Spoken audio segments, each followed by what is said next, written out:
Bitter Wind, A Memoir of War in Korea by Hee Che Lee. Chapter 1. My mother's father was a successful businessman. He had a son and a daughter. When his son passed away due to illness in his early years, my mother inherited a lot of money. So when she was married to my father, she was very comfortable. Unfortunately, my father lost much of his money in the family business, and they had little land left when I was born. I was born October 1st, 1927, in Seoul, South Korea. I had 6 brothers, Kil Che, Chun Che, Yong Che, Chun Che, Dong Che, and Mi Che.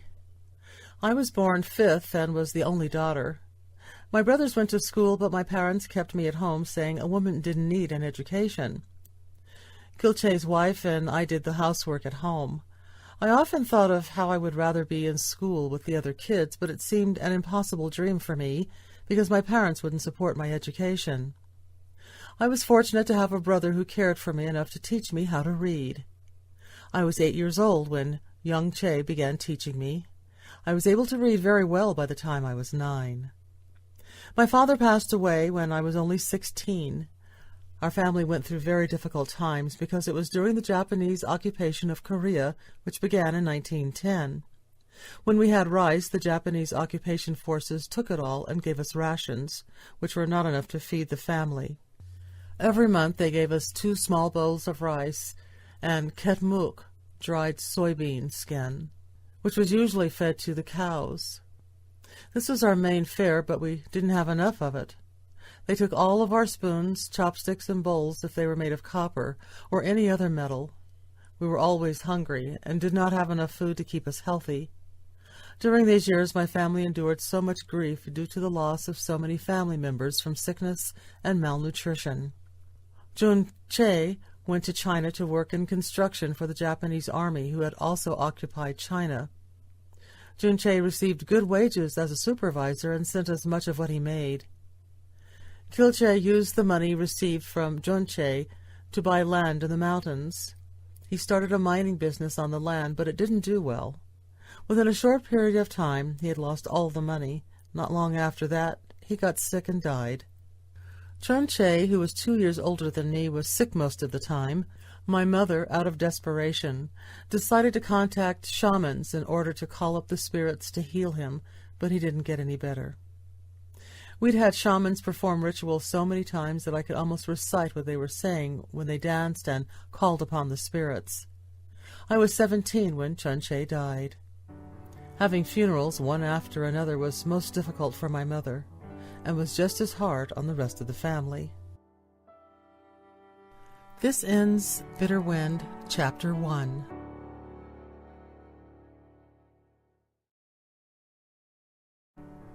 Bitter Wind, Chapter 2. I was 18 when Korea gained independence after 36 years of occupation by Japan. It was at that time that Chun Che lost his construction job. He had to flee to China and couldn't take any of his money with him. During his journey home, he became ill and passed away shortly after his arrival home. My mother was devastated after losing her husband and 3 sons within 2 years. In addition to these losses, 2 years before, Yong Che was taken by Japanese soldiers. We didn't hear from him for a long time. The whole family was hurting. But it was my mother who'd been grieving the most. My mother was lost and confused as she wandered around the streets. We knew she was having a difficult time with so much loss in her life. The worst part for us was realizing that we really didn't know how to help her. At that time, my mother heard of a man whom everyone regarded as crazy. This man also wandered the streets until he accepted Jesus Christ as his Savior and found purpose in his life. Finding God allowed him to find a sense of peace where he felt he was getting back to normal again. Becoming Christian had a profound effect on this man, so profound that my neighbor and others had taken notice. A woman invited my mother to join her in attending a church service. My mother had tried shamans' rituals many times. None of them brought any peace or healing, so now she was going to give God a try. She started going to church and prayed for the grief in her heart to be healed. For the first time, she had discovered something powerful enough to yield results. After she became a Christian, she introduced Jesus to the rest of the family. I saw my mother change dramatically after finding refuge in God. She appeared to be much happier and became an advocate for pastors. She would also often give away the good fruit she harvested from their orchard to the pastors.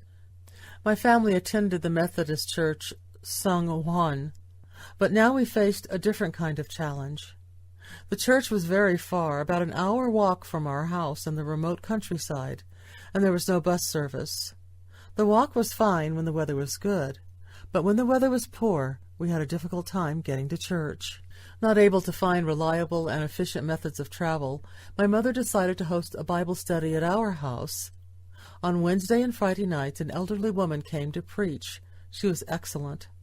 I loved attending worship services, and my faith grew. My family served sweet potatoes and melons after worship services. My family rejoiced. When Yong Hui came home, he told us how he had been taken by the Japanese soldiers to Japan. They put him to work in a factory building warplanes in Nagasaki. He was there when the Allies dropped bombs on the factory and somehow survived the many explosions and fires. He spoke of a time when he was terrified and in a panic. He told of how he covered his body with blankets and ran away in the dark, not knowing where he was going. He fell into a ditch which was filled with water while the planes continued dropping bombs. He knew as long as he remained in the ditch, he would be safe. When Japan surrendered, he was able to come back to Korea. We were so grateful he had survived this terrible ordeal.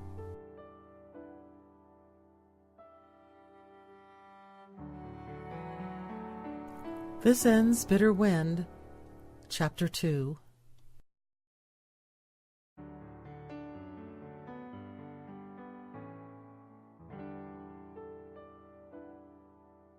Bitter Wind, Chapter 3.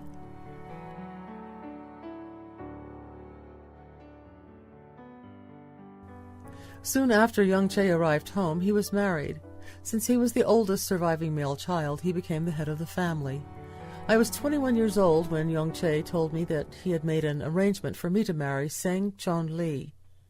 Sang-chon and I were the same age, and we were in fact born on the same day. He lived in Sunggol, which was about an hour walk from my home. When I discovered he was not a Christian, I told Yong Hui I would not marry Sang-chon. I cried over this and didn't eat for 3 days. My mother saw my reaction and understood how I felt. She visited Sang-chon's parents to advise them that her son, Yong Hui, had made a mistake, and that they would have to break the arrangement for marriage. She explained that she wanted to find a Christian man for her daughter, and that her daughter felt she could not marry a non-Christian. Sang-chon's father said, "That's not a problem. She should go to church. We don't oppose Christianity." When my mother came home with this news, I was not satisfied. I said to Yong Hui, "What if I have problems because he's not a Christian?" Yong Hui said, "I will take care of you the rest of your life if your marriage doesn't work out." With that, I felt I couldn't change his mind, so I decided to get married. The first time I actually met Sang-chon was on my wedding day. My husband was tall and handsome. Gradually, I fell in love with him. Since he was the oldest son, he had the responsibility to care for his parents, so we lived in his parents' home. Sang-chon had 2 brothers and 2 sisters. After we were married, I discovered Sang-chon's mother had been bedridden for 7 years. She couldn't walk and needed someone to care for her. At first it was a difficult adjustment, but the first time I saw her I felt so sorry for her. Others thought she might die soon, but I wanted her to walk again, so I started to pray that she would be healed. I heard of a blind doctor who specialized in acupuncture. He had a good reputation, so I decided to carry my mother-in-law on my back to the blind doctor.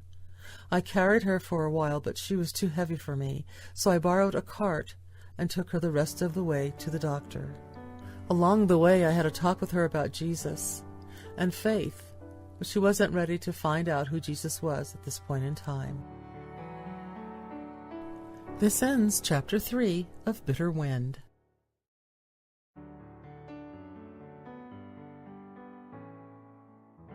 Bitter Wind, Chapter 4.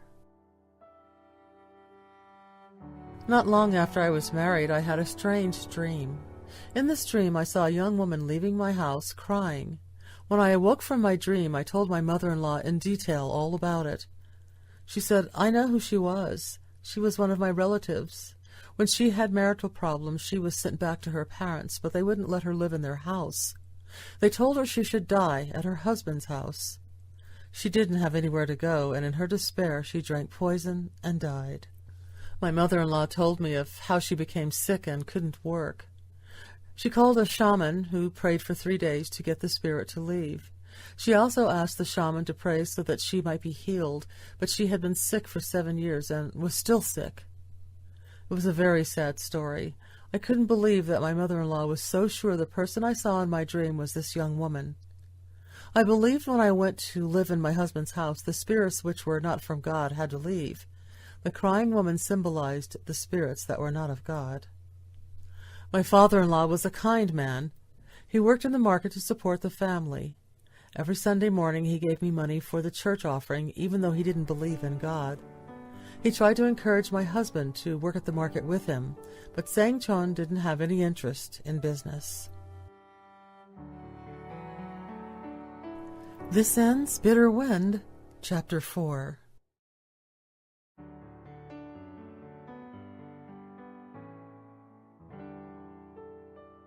Bitter Wind, Chapter 5. Every day I asked God to heal my mother-in-law. I took her to the doctor every week for 6 months. Slowly she was getting better, and eventually she started to walk again.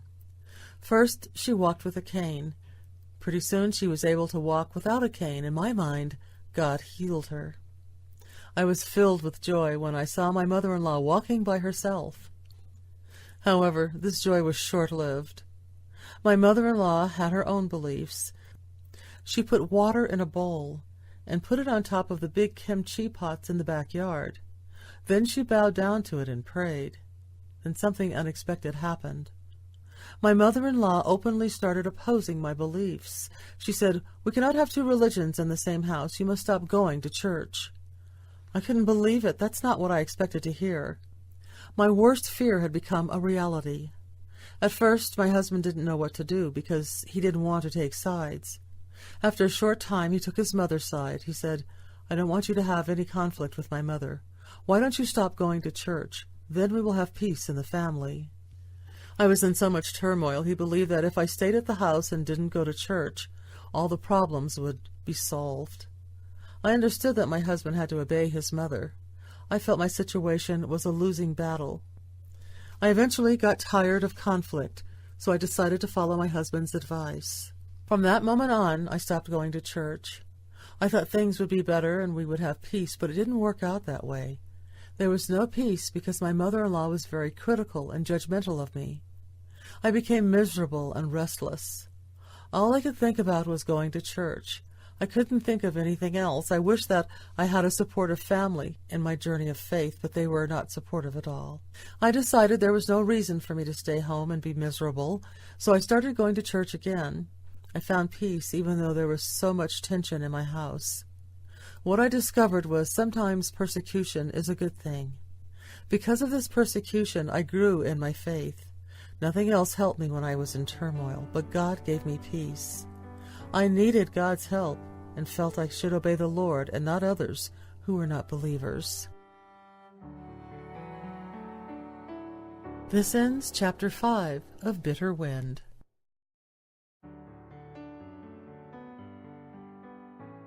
Bitter Wind, Chapter 6. A year after we were married, my husband was drafted into the Army. I was 5 months pregnant at the time. When our daughter, Kumchal, was born, my husband loved her from the first moment he saw her, but he was only home on leave twice to see the family. While my husband was away, things got much harder at the house. The soldiers didn't get paid. In fact, my husband said that he was hungry all the time. When my brothers-in-law visited him, they took food to him. However, I wasn't able to visit him because I didn't have enough money to travel. One night my father-in-law called me and my mother-in-law together. He said, I'm having a difficult time feeding my children. Why don't you go back to your brother's house with the baby until your husband comes back?" I couldn't believe what I had just heard. Even though we didn't have enough to eat, I never expected that he would ask me to leave. I didn't say anything. Instead, tears poured from my eyes as I left the room. I couldn't leave. When I was married, I was told my husband's home was my home, and I would live and die at my husband's house. This was a sad day for me, and I wasn't ready to go back to my brother's house. The second night they called me in again and said the same thing. When they told me the third night to leave, I knew I couldn't stay there any longer. The next day, I gathered my things, and with my daughters on my back, I left in tears. I didn't want to go back to my brother's house, but I had no choice. Yong Hui kept his word and never complained when I came back to his house. This ends Bitter Wind, Chapter 6.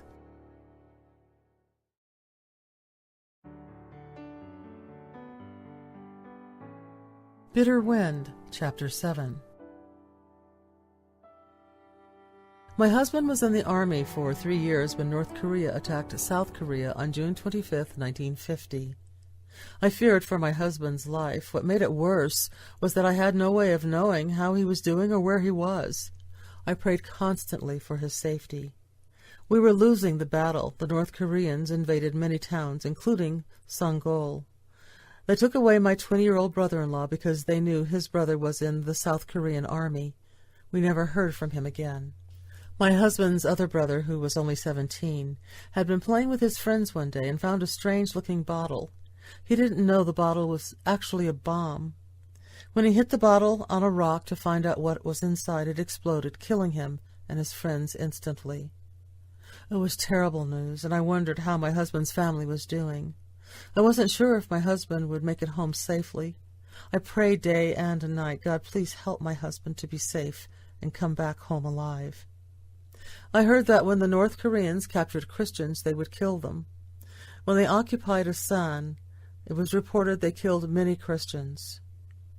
When my family heard the North Koreans were looking for Christians and killing them, we panicked and started packing. Everyone left the house except my mother. She didn't think she could walk that far and survive. My sister-in-law had a 3-year-old son, and my daughter was also 3 as well. All my relatives joined this walk along with other refugees and headed south on a cold, gray winter day. I was carrying a bag of rice and had blankets on my head and tied my daughter on my back. The roads were icy and covered with snow. I fell so many times along the way, and my knees were hurting badly, but we couldn't stop. I was glad my daughter was still there on my back when I fell down. When darkness came, we found an empty shack. We went inside and put a straw mat on the dirt floor and slept there. We were all shivering from the cold, and pretty soon my daughter started coughing and got sick. I was very worried about her because we didn't have any medicine to help her. By the time we arrived in Onyang Onchon, I was having a difficult time walking. I hurt my knees badly from falling. I found a refugee doctor from Seoul who helped heal me with acupuncture and medicine. We stayed in town for about 2 weeks until my knees got better. My daughter didn't improve and started coughing even more. I had to get her to a doctor, but couldn't find one that could help her. I decided to turn around and go back home so I could take care of her. My sister-in-law was having a difficult time with her toddler son, so she decided to go with me. When we arrived at my brother's house, the place was filled with refugees. My mother was taking care of them. All the food we had at home was gone, and my daughter was very ill. The place where we lived didn't have a doctor. Because of this, I became more and more worried and feared for her life. When I saw her weak body, I said to her, "If you have to die, you should die in your home." It was a very cold day, but the closest place where I could find a doctor was my husband's hometown. Despite the cold, I walked to my husband's house and told my father-in-law and mother-in-law that my daughter was seriously ill and I must take her to a doctor. I told them I needed a place to stay until she feels better. They seemed to understand, but didn't say anything. I took my daughter to the same doctor who treated my mother-in-law. He said Kum Cha had pneumonia, and he gave her medicine. After she had taken medicine for 3 days, she was coughing less and less. 5 days after we arrived, she started eating, then she started talking, which gave me hope. I was very happy that she was doing better. The next day I got up early and gathered some branches for a fire. I started warming up some water to prepare breakfast when suddenly my mother-in-law opened her bedroom door and shouted at me to go back to my brother's house. I begged.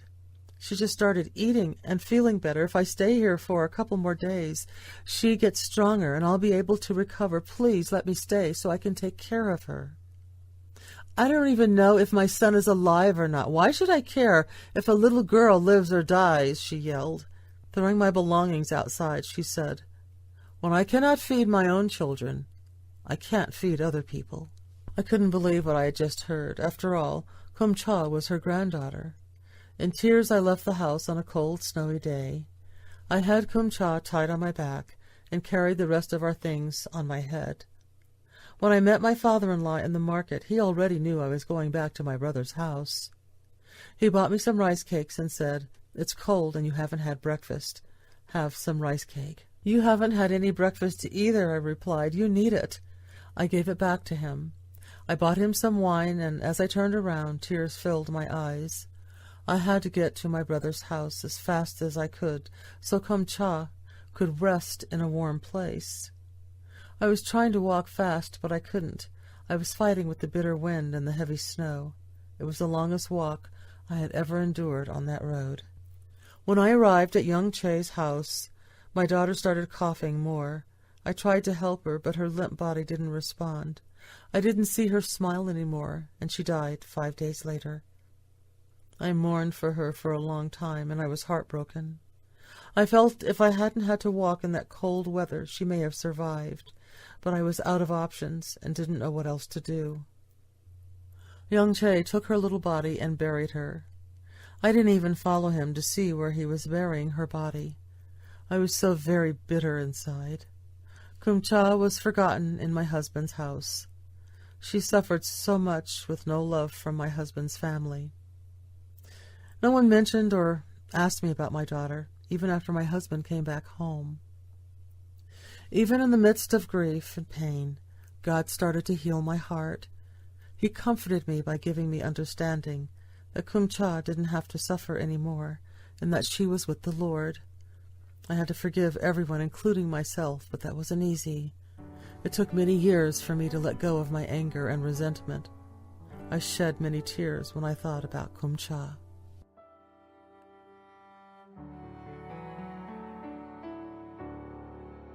This ends Chapter 7 of Bitter Wind.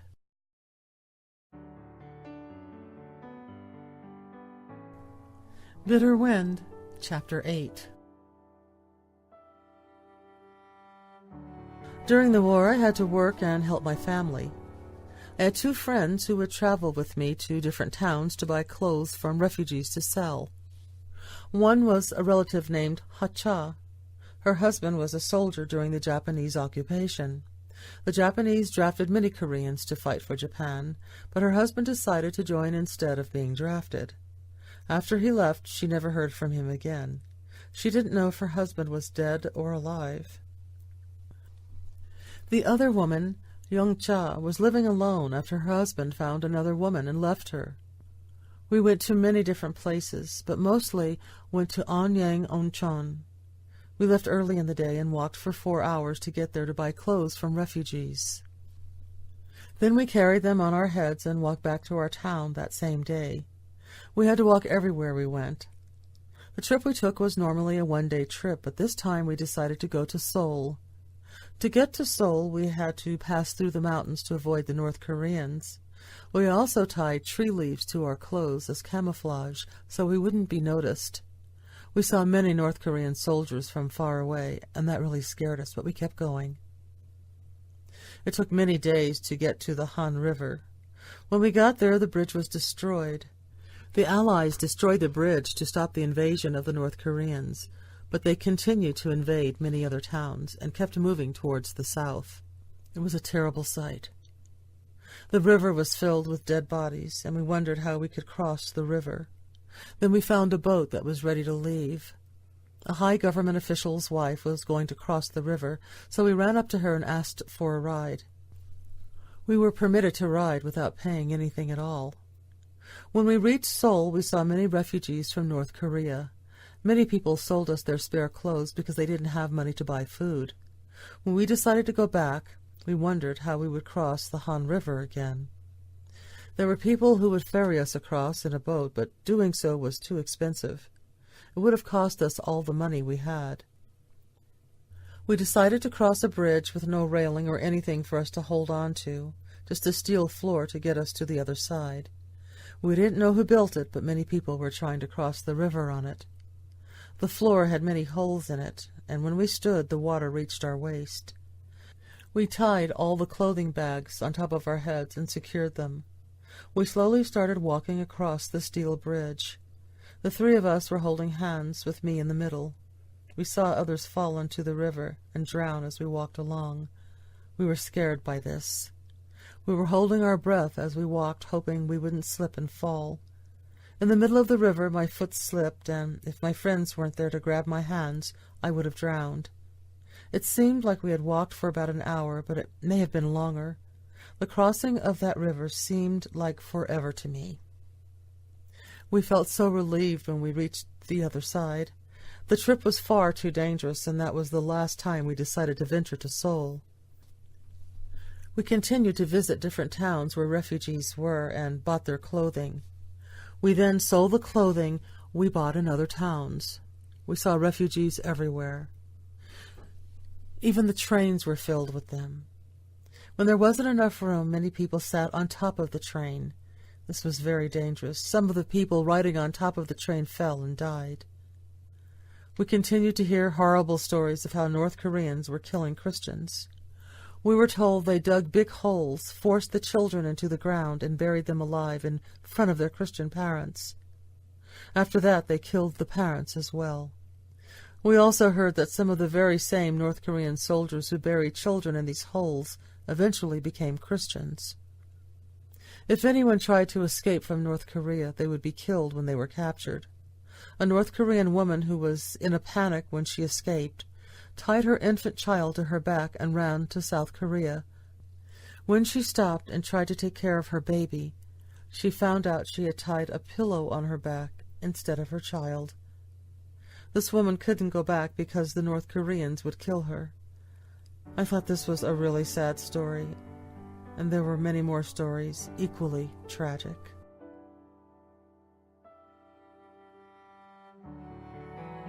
This ends Bitter Wind, Chapter 8.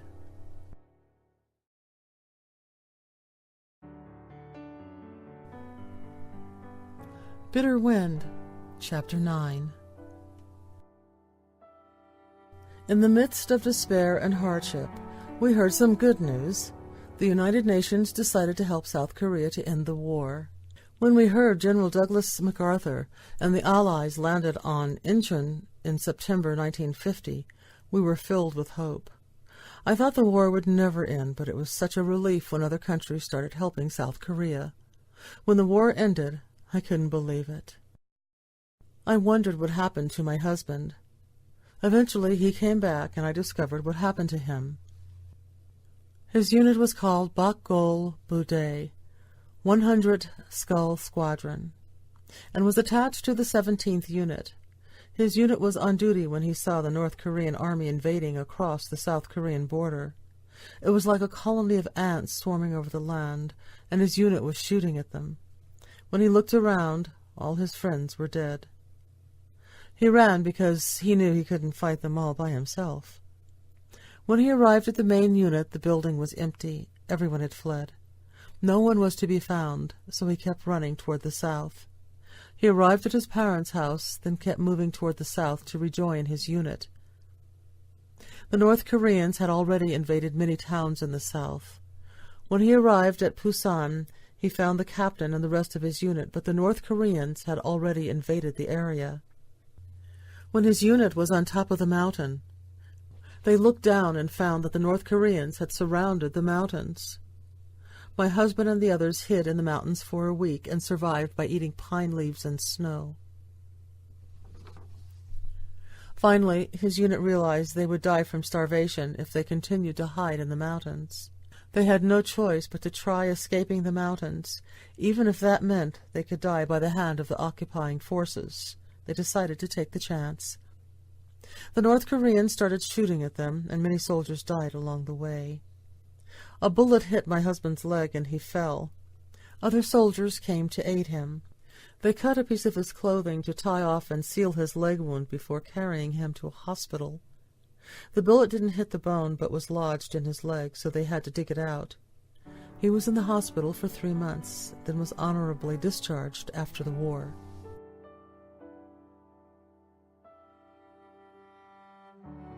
This ends Bitter Wind, Chapter 9.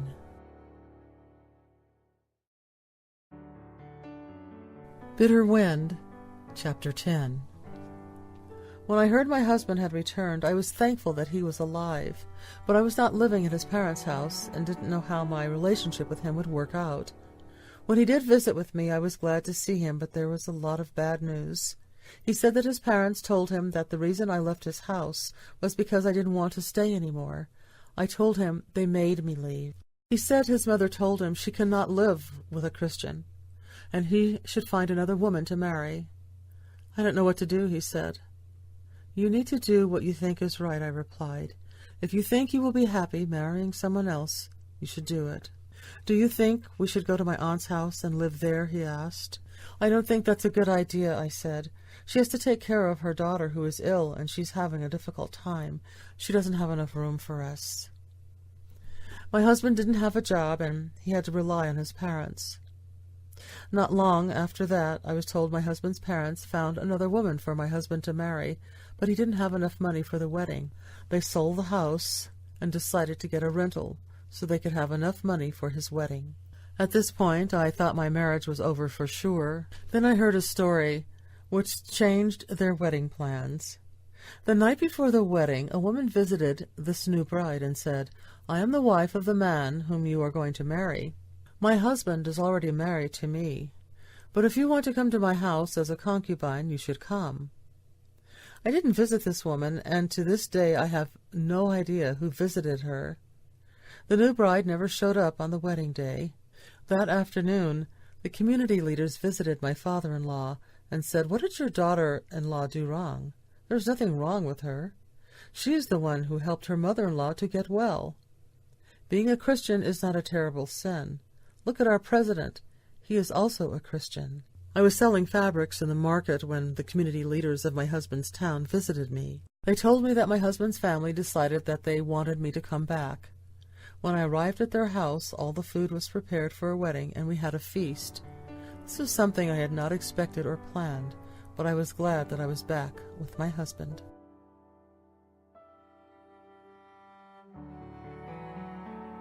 This ends Chapter 10 of Bitter Wind.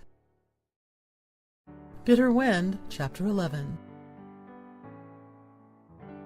When my son Chun-Ho was born, there were no jobs to be found in Songol. My husband started selling hot peppers, but he wasn't making any money, so he quit. I continued going to different towns selling fabrics to make ends meet. I carried my son on my back and carried different fabrics on my head. When people didn't have money, they would give me rice instead. When that happened, I carried the fabrics, rice, and my son. They were too heavy for me, and I had to stop and take a break. I had to walk for many hours every day to and from different towns. About that time, my husband decided to become a police officer. I was hoping this job would work out since he was having a difficult time finding work.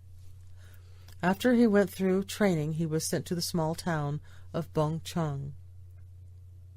When I came to see him to find out if we could move to where he lived, he told me he was having a difficult time paying his own bills. We couldn't survive on his income, so I wouldn't be able to move in with him. I was unable to travel to different towns to buy and sell clothing when our daughter Yong Hui was born. I wanted to buy a sewing machine to make money, but didn't have enough money to buy it. Thankfully, they let me make monthly payments. Soon I was able to design some traditional dresses and was able to start making payments on the sewing machine. My husband worked as a police officer for about a year, but he couldn't survive on that income. He then became a guard at the Osan American Air Force Base in Songtan City. His pay was so low as a guard he started working at the dining hall on the base. That turned out to be the best job he ever had.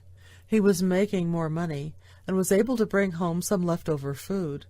We really enjoyed this period in our lives. Everything was going in the right direction. Then my husband was drafted again.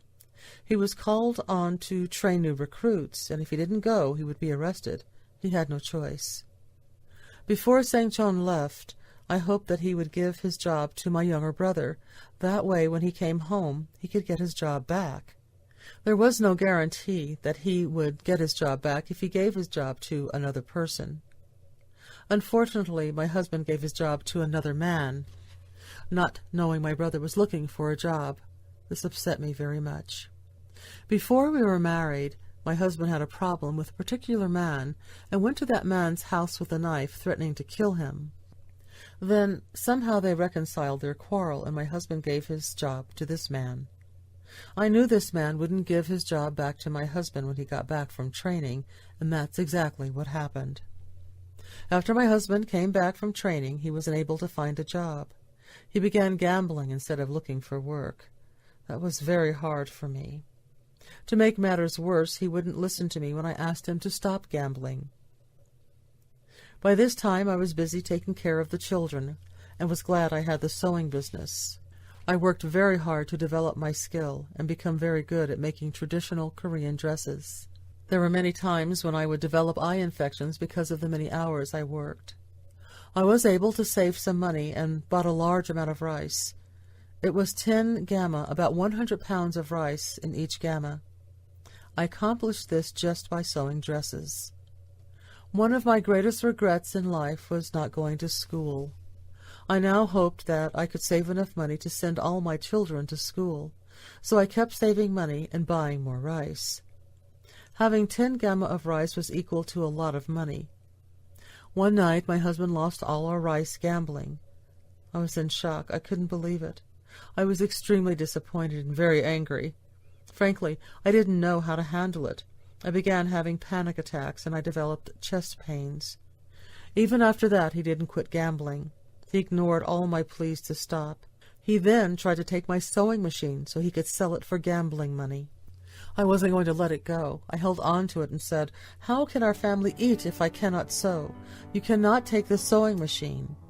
He finally let it go when he realized I was determined to hold on to it.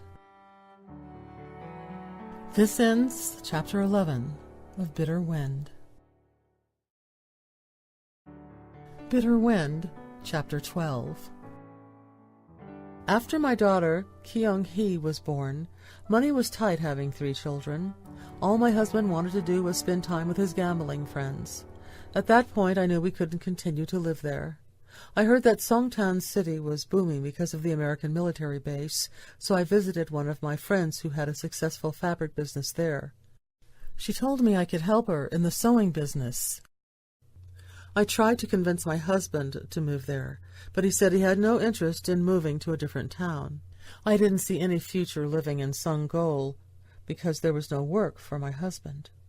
"I'm going to move," I said to him.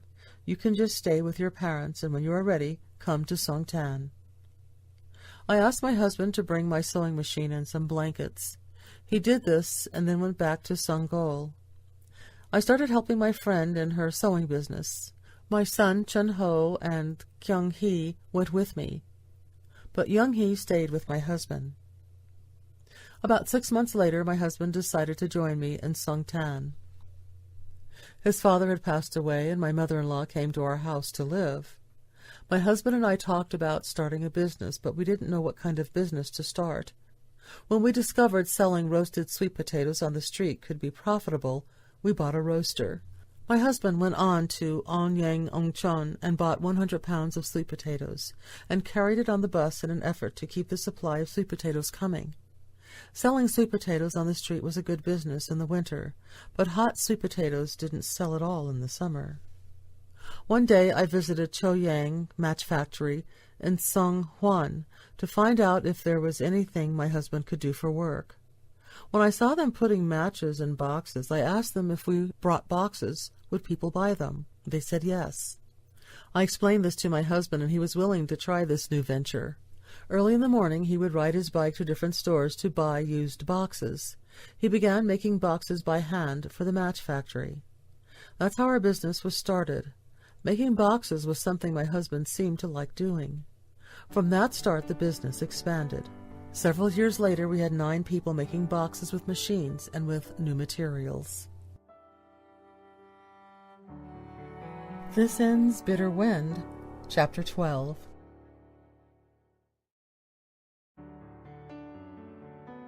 Bitter Wind, Chapter 13. When I was told to stop attending church, I went to church in Songhuan anyway. I wanted to go to church badly, but after I moved to Songtan, I was too busy working and began missing services. A whole year had gone by without visiting the church. This bothered me at first, but as time went on, it didn't. When Yong Hui was 3 years old, she kept throwing up and having diarrhea. This went on for about 3 months. The medicine she was taking didn't help her. She eventually became so weak she couldn't even get up. I was so worried. In those days, I had a recurring dream. I saw a shaman dancing, and I couldn't understand why I had this dream. I spoke with an elderly woman I knew about this dream. I asked her, "Why do I keep having this dream?" "Perhaps you need to call a shaman to heal your daughter," she replied. "I am a Christian. I will not call a shaman," I said. "Then you should go to church," she said. I took her advice and went to worship service at Cha Dong Methodist Church. When I told others that my daughter was sick, people told me there was a woman who had the gift of healing, and she would pray for her. This woman prayed for Yong Hui, and my daughter started feeling a lot better and began eating again. She recovered when I thought I was going to lose her. I was so grateful because I knew God healed her. I always had faith in God, but this time I said, God is truly alive. After this, I faithfully went to church on a regular basis. We remained in Songtan, and my daughter Sun Hee and my daughter Che Hun were born there. This ends Bitter Wind, Chapter 13.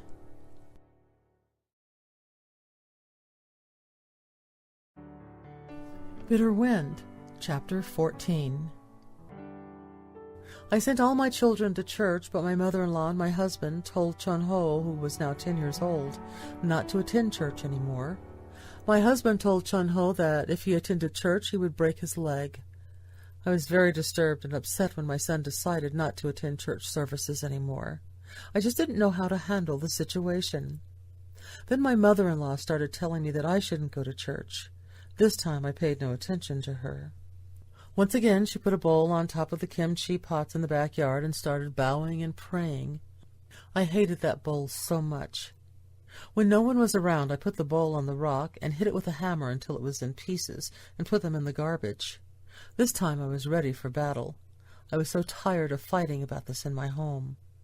When my mother-in-law came home and discovered what I did to her bowl, she started cursing at me and said I should stop going to church. My husband started throwing things around in a rage. He then came after me with a knife and threatened to kill me, and told me to stop going to church. I would rather die than not attend church, I said. At that moment, the Lord gave me the scripture. Do not be afraid of those who kill the body, but cannot kill the soul. Rather, be afraid of the one who could destroy both soul and body in hell. Matthew 10:28. Something happened at that moment. I don't know why, but my husband started having shortness of breath and chest pains. His face turned pale, and he threw the knife down and said, I don't feel so good. I don't know what to do anymore. I immediately suggested, you should go to Dechon and enjoy fresh air and the sea, or you could go to Samgak Mountain, where people go to retreats so you can feel better. I will go to Samgak Mountain, he replied. I've never been to Samgak Mountain, but I heard that it's a great place to go on retreat. When we arrived there, I felt like I was in heaven. The beautiful mountains, trees, and streams were gorgeous, and the air was fresh. My husband liked the place, and we went to worship services there. More than 1,000 people had gathered for the retreat, and many pastors took turns preaching all day long. When my husband said he wanted to stay at the mountain for a while, I was glad, because he would be able to attend worship services. I came back home to take care of my family and the business. When I returned, I told my mother-in-law how beautiful Samgok Mountain was. She seemed to be interested. Maybe I should go there too, she said. I was so excited that my mother-in-law was willing to go. I will take you there, and you will love it, I said. She said she would like to go to the mountain. I prepared food, bought some groceries, and asked my daughter, Yong Hui, to come along so she could help her grandmother cook. She was 8 or 9 years old at the time. I took my mother-in-law and Yong Hui to Samgok Mountain and returned home. About 2 weeks later, when I arrived at the mountain, Yong Hui said Grandmother pulled a tree. She said she received the Holy Spirit. The pastor at the retreat told everyone to go up in the mountain, find a tree, and pull it as hard as they had prayed to receive the Holy Spirit. My mother-in-law held on to a little tree and prayed hard to receive the Holy Spirit. When she pulled out a tree, she said that's when she felt the fire of God, and she had received the Holy Spirit. It was that time my husband and mother-in-law became Christians. When they came home, they began going to church, and my husband quit drinking and stopped smoking. I can't tell you how happy I was after they decided to go to church. When my mother-in-law and my husband dressed up and told me to come out so we can all go to church, I couldn't be happier. I felt I had gained the whole world. I felt like I was living in heaven. Sometimes we sang hymns at home. My husband was a great singer. Then, about 6 months later, he started spending time with his drinking friends again and stopped going to church. I was heartbroken, but I was comforted by my mother-in-law. She never demanded that I stop going to church. This ends Chapter 14, Bitter Wind. Bitter Wind, Chapter 15. I had 2 sisters-in-law. The oldest, Hertzog, and I didn't have any problems. But I did have problems with my other sister-in-law, Sucha. Sucha wanted to marry someone whom I didn't think was a good man. When I told her she might want to wait a little longer and try to find someone else, she cursed at me. I was upset. "You just do what you want," I said. "You don't live because of me, and I don't live because of you." After that, we didn't talk to each other. Since then, whenever I listened to sermons at church, I had a difficult time listening. I knew my attitude toward her and what I said didn't please God. I knew I should forgive Sucha, but I wasn't able to. God, please help me to have a heart to love everyone, even my enemies, I prayed. I fasted for 3 days and asked God to help me to forgive Sucha. When I was in church, I would say to myself, I will go to her today and try to reconcile our differences. We must forgive each other. I was ready to go and visit her, but when I left the church, I said to myself, what did I do wrong? I'm not at fault here. During that time, I started having back pains and chest pains, which lasted about a year. I was miserable. I needed to reconcile with Sucha, but I just couldn't. I attended a retreat to help myself dispel this uneasy feeling. I told myself I will reconcile with Sucha, but I couldn't do it. Every day I thought about how I would visit Sucha. However, she moved, and I didn't know where she moved to. One day while washing clothes, I was suddenly hit by something in my heart. I felt something like fire in my body. I believe it was the Holy Spirit's fire. At that moment, I heard the voice. You haven't forgiven others, and you expect to be forgiven? That voice was from the Lord. It became clear to me that I couldn't wait any longer. I stopped washing clothes, ran to Hertzog's house, and asked her to take me to Sucha's house, since I didn't know where she lived. When I met Sucha, I held her hands and said, if you did wrong, or I did wrong, let's forgive each other. Let's talk to each other so we can live in peace. I was crying as I blurted this out. I've been wanting to talk to you for a long time, Sucha said. I was crying loudly to the point of wailing. My sisters-in-law were looking at me with strange eyes.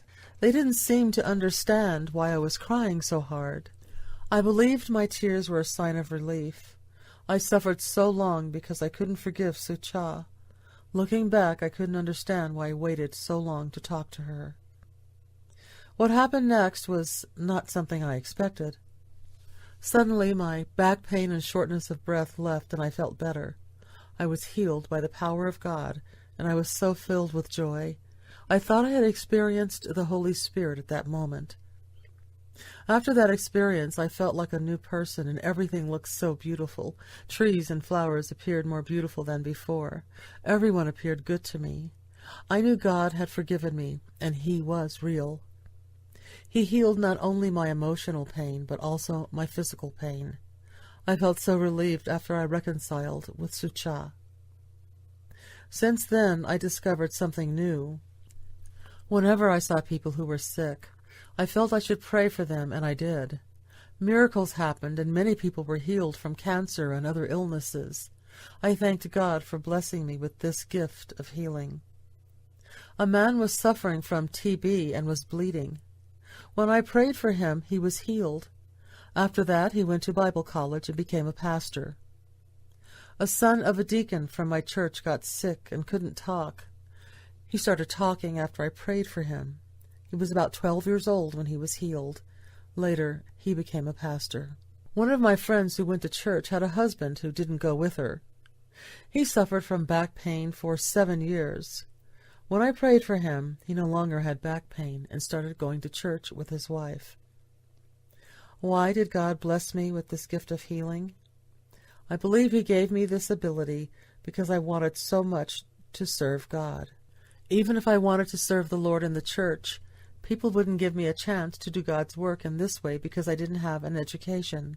But when I prayed for others and people were healed, pastors encouraged me to use my gift.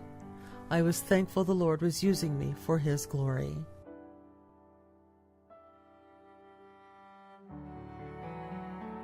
This ends Chapter 15 of Bitter Wind.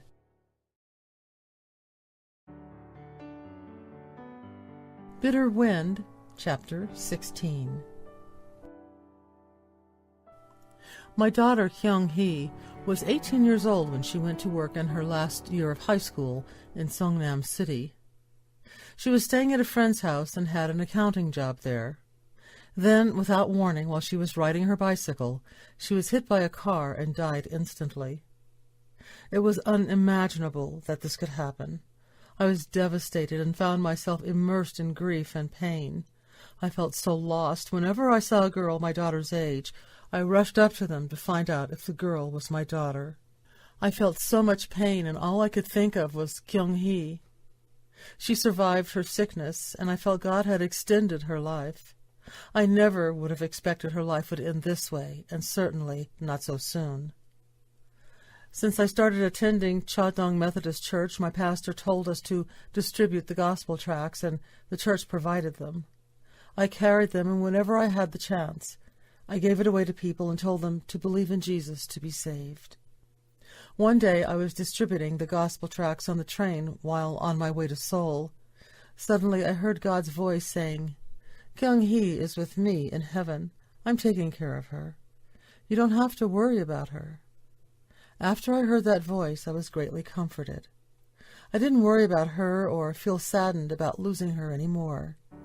Since then, even when I saw other girls of Yong Hui's age, I was no longer bothered.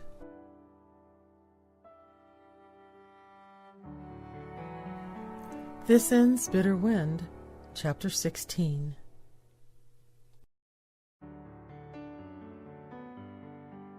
Bitter Wind, Chapter 17.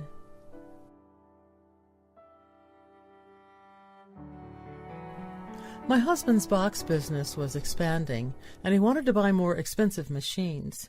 I knew he needed it, so we borrowed the money.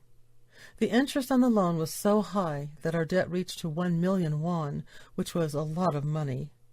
I used to organize a group of people who had to pay money for loans every month. We would take turns receiving a large amount of money to make the payments. This is called K, a common practice in Korea when we did not use banks to borrow money. I made plans to pay the debt, so I organized a 1,000,000 won K this time. In those days, I kept asking God to help us pay our debt. One day I heard God's voice, "Give tithing." At that time, I wasn't able to give tithing to the church since we had so much debt. I didn't have the money to give to the church, so I started tithing from everything I was spending, even with my lunch money, when I was on a business trip. After that, I started a recycling business and started tithing. Every day, my focus was on tithing, and I faithfully gave it to the church. My church was expanding, and one day the pastor announced that the church didn't have enough money to pay the laborers. They needed more funding to continue the building. The Lord asked me to give an offering of all the money I was going to use to pay our debt. He was talking about the 1,000,000 won. This was the money I was going to get from K, which would come the following month. I couldn't believe it. I struggled. I wanted to pay the debt first, but I also knew what God was asking me to do. What would my husband say if I gave all the money to the offering? I just couldn't do it. One day while I was resting, I had experienced something that I was not previously accustomed to. My body wouldn't move. I wondered why I couldn't move, even a finger. Then I began to realize God saved me many times from death, and what I had was not mine, it was God's. He was asking me to do something very difficult, and I wasn't willing to do it. I needed to be willing to obey him, even when obeying him was hard. He was asking me to take care of the church before I took care of my finances. Finally I said, "I'll do it, Lord." Then I asked the Lord to forgive my unwilling heart. After that, I was able to move my body. I just couldn't believe what happened. All I knew was I had to have faith and obey the Lord. I asked my friends if I could get the money from K 1 month early, and I gave the whole thing as an offering to the building fund. I never told this to anyone, not even my husband. I didn't think anyone would understand what I had done when we were in so much debt. In fact, my husband was telling me that I was already giving too much money to the church. If he found out I gave 1,000,000 won for an offering, he would think I was crazy, but I had to obey the Lord. I thought it would be impossible to get out of debt, but God blessed me. With the success of my recycling business, I was able to pay all the debt without relying on my husband's income. That was a miracle.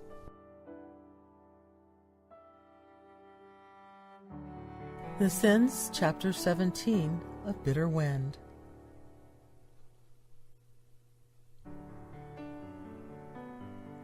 Bitter Wind, Chapter 18. One day 2 women pastors came to rent my house. When they saw me, they said they had seen me in their vision. These women asked me if I could work with them. I told them I couldn't because I had a family.